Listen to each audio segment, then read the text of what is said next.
How has your congregation been handling everything that's going on recently? The George Floyd incident really rocked us, and I spent 3 weeks teaching on that after that incident. We are a multi-ethnic church, very, very diverse. And so I think it depends on who you talk to.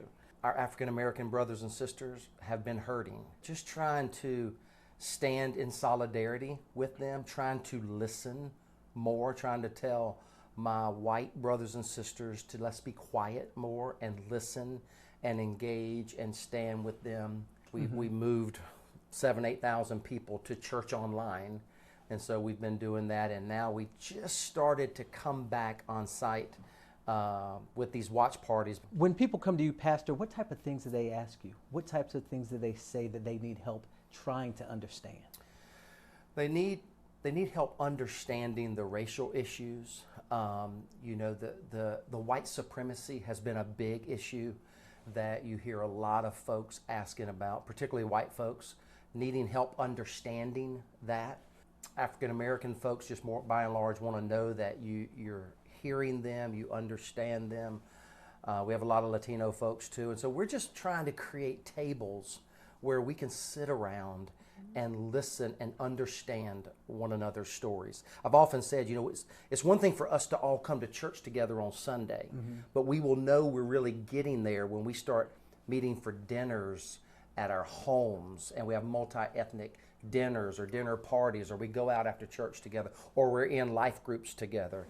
And I'm proud of our church because in the midst of the pain, we've been going after this heavenly vision for a multi-ethnic church, more so than we were even before 2020. So would you say the issues that are being brought to you, are they the same across cultures, dealing with race, or different? They're different.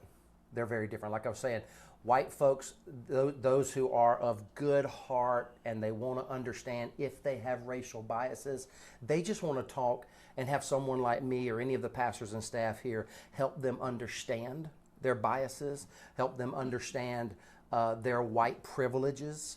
And African Americans, they're coming up with different needs. They want to know that you're with them.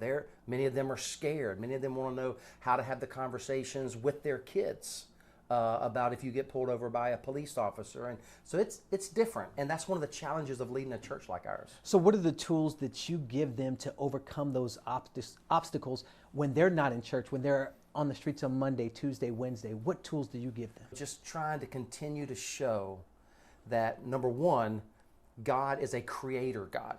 And the fact that God has created this beautiful, diverse creation should tell us that all of it is good and of God. And the fact that He has a vision in the Word for us to come together as a church and have all ethnicities represented. So what do we have to do to move forward? I think we got to keep the conversations going. We need to sit down and listen to our brothers and sisters and try to understand their story and try to stand in solidarity with them. Even though 2020 has been the hardest year of my life in ministry, I'm more hopeful around racial issues than I've ever been.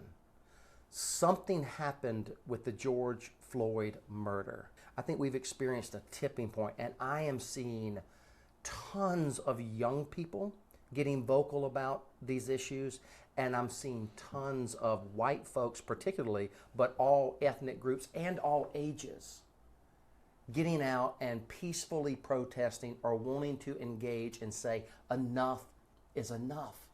And so I'm hopeful.